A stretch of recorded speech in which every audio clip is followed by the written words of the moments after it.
Have you ever noticed when listening to the radio or a podcast how when the presenter speaks, the background music dips down in volume level and then springs back when they stop speaking?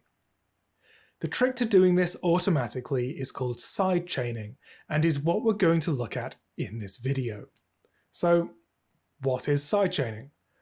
Well, sidechaining is quite simply the term we use for taking the signal from one track and using it to affect the processing on another. In our example, the radio presenter's microphone is used to control the operation of a compressor which is placed over the music track. The presenter speaks, crossing the compressor's threshold, and the compressor attenuates the music track it is placed on. The alternative would be to have the presenter manually duck the music track every time they speak into the microphone, and this is impractical for a number of reasons. There are a number of ways we can take advantage of this in music production, and we're going to look at two of them in this video: Sidechain Compression and Sidechain Gated Oscillators.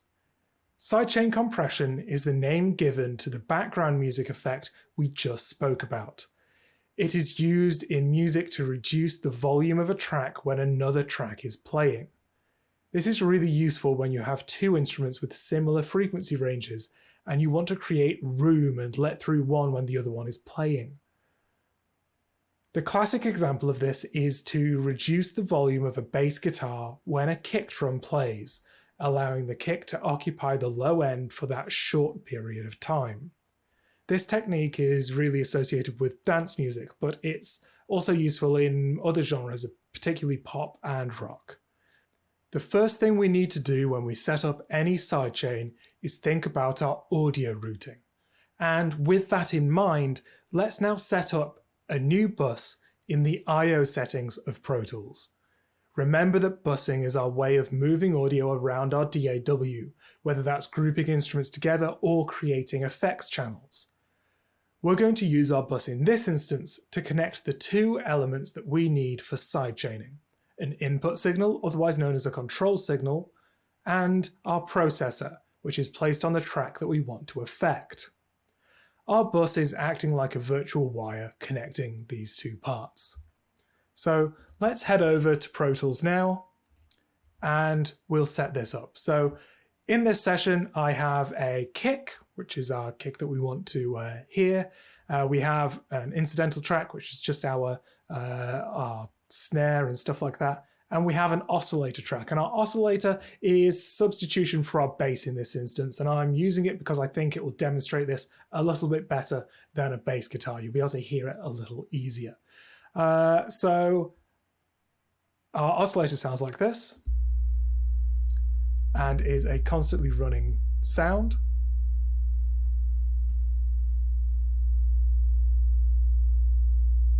And hopefully you can hear how that would override the signal of a kick drum. I'll play them all together now just so you can hear that, and I'll mute the oscillator at various times so you can hear just the kick drum. And listen for the power and the weight of the kick drum in this instance.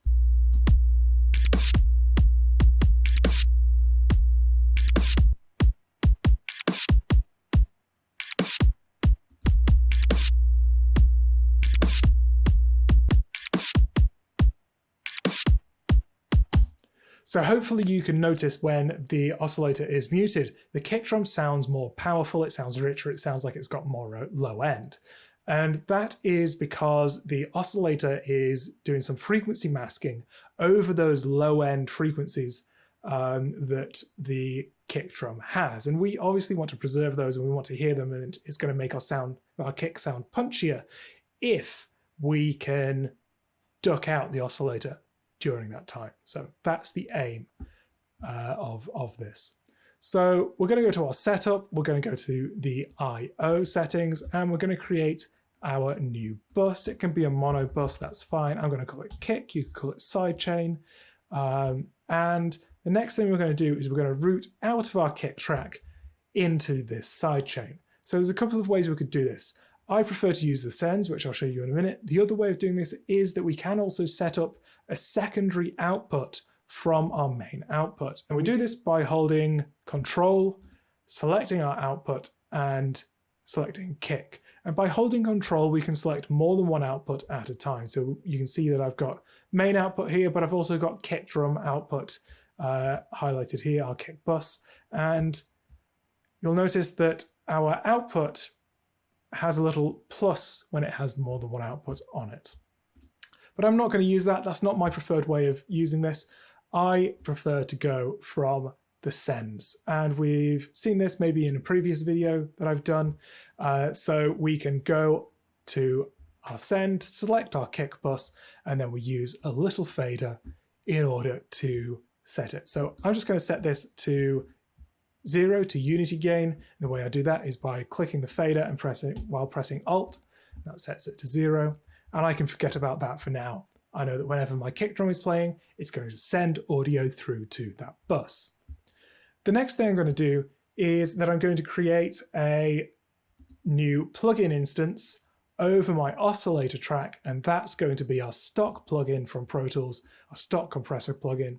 And this other plugin up there is just the generator of that sine wave that's causing that sound. Great.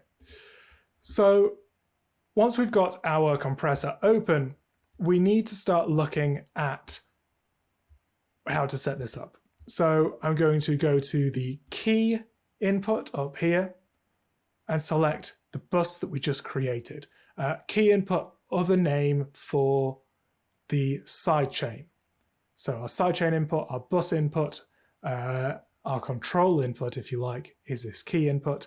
And in order to enable this, we need to press this little key button over here. And that means that the control signal from our kick drum over here is coming into the compressor and is controlling the amount of compression over the oscillator. So from here, it's a simple case of setting up a compressor in order to start to compress this oscillator, to compress this bass guitar, if it was a bass guitar, when the kick drum plays. So let's dial in some quick settings here. So our ratio is currently quite low. I'm going to set it pretty damn high. It could be up to 101. But anything over 20 to 1 is kind of limiting. So I'm just going to go 40 to 1 and just stick it there for now. Our attack wants to be really, really low. And it wants to be low because we want the compressor to start compressing as soon as the transient from the kick drum starts to come through. So we definitely want this to be really, really quick, and that's pretty quick. And then we want to set our release to be low-ish, and we'll play with the release in a little bit, but somewhere around the 100 millisecond mark is okay. And then it's just a case of setting our threshold as we usually do. Our gain control won't be used at all for this because we don't want to boost the gain back up of our oscillator. The idea is to just reduce the level of it. So let's press play now.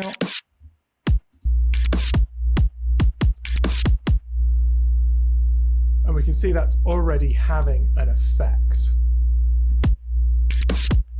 And we can quite clearly see the gain reduction meter coming down here.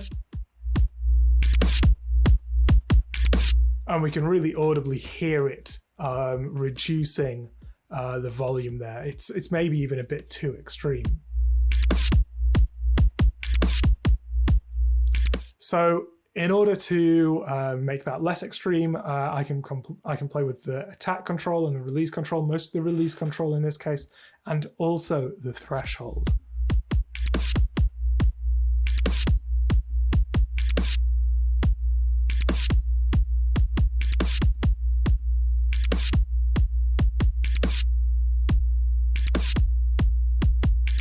So if you notice the release control here, if I get too short, you really don't notice the effect of this.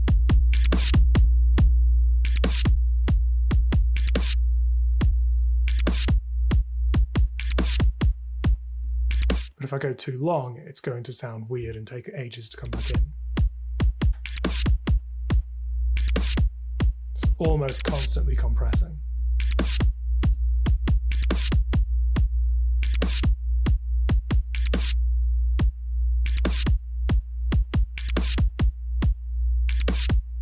But these longer release values would be the sort of values that I'd be choosing if I were ducking out a piece of music with a vocal over the top. Whereas in this instance, somewhere around the 150 millisecond mark seemed about right. Just bounces enough, can just hear it happening. And then in the mix, that's going to help the kick drum to stick through. So let's do an A-B comparison now, where I will bypass this compressor and we'll see the effect that it's having on the overall signal.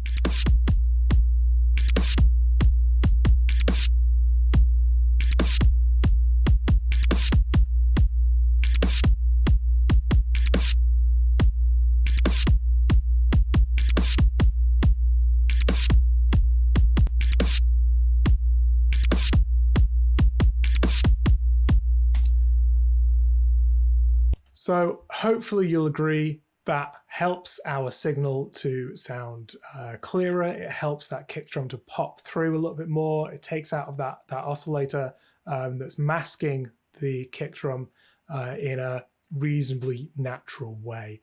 And obviously you can do this in a more extreme way to get a more extreme effect, or not, as the case may be, and as the style of music that you're working on might dictate. So let's move on now from sidechain compression to a sidechain gated oscillator. A sidechain gated oscillator combines a tone generator, similar to the one we just saw, a plugin which creates a constant frequency or spectrum of noise, and a gate which opens and closes based on an input signal from another track. The oscillator can then only be heard when the gate opens. On its own, this doesn't usually sound very good. However, it can be used in conjunction with other instruments to reinforce their sound. Two ways I often use a sidechain gated oscillator is to either reinforce a kick drum or to reinforce a snare drum. With a kick drum, I usually set my oscillator to a low frequency, maybe around 60 Hz or even a frequency which corresponds to the key of my song. I then use the kick drum as my sidechain input, and that low frequency can only be heard when the kick drum plays, which reinforces the low end. With a snare drum, I use a white noise setting on the oscillator and often EQ out the low end. I then set the control signal on my gate to be the snare top microphone, and this reinforces the snap and the sound of the snare rattling under the drum. This is particularly effective in projects where a snare hasn't also been mic'd from the bottom. Let's set up a sidechain gated oscillator now. So over in Pro Tools, I have a kick drum, and I'm going to create a new track first of all, and we'll have this as a stereo track, why not? And it'll be called Sidechain Gate. Great. And the first thing I'm going to do here is I'm going to put a plugin on it, and it's going to be our signal generator. I'm going to set it to a sine wave, and I'm going to set that sine wave to be something like 60 Hz. Let's have a listen to that now. Great, good stuff. So that's going to reinforce the low end of our kick drum. And our kick drum, if we just play this,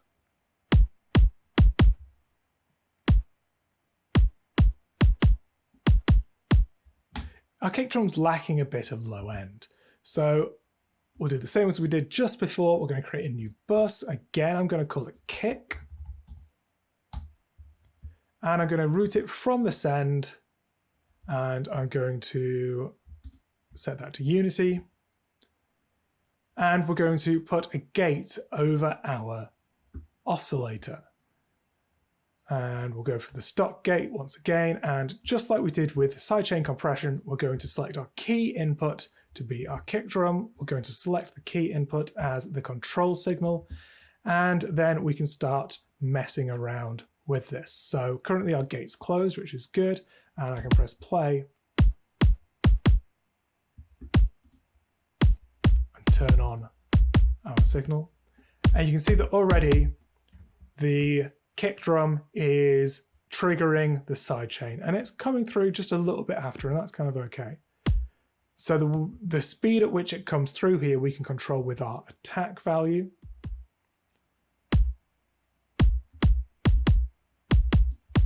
And we want our range turned all the way down here because we want it to be totally gone. We don't want it to have a range of something like 4.8 here, because we're always going to hear a bit of that sidechain.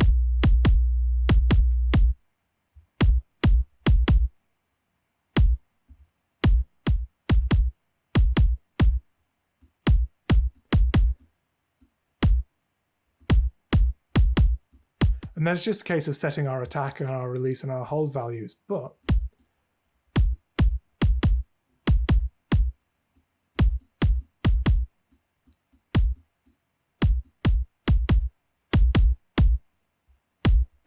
that seems to be good for the attack. And then what we don't want to do is set a release value that's super high. Almost sounds like a ringy note on a drum or something like that. So we want it short and sharp and nice.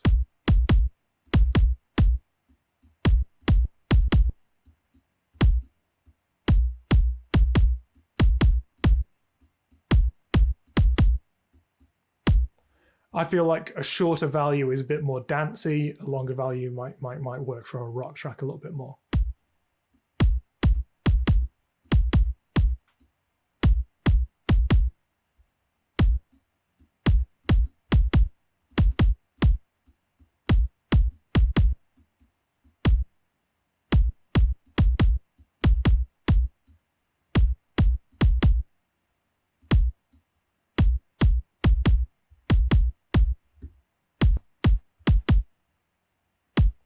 So this is our kick drum without the sidechain gated oscillator.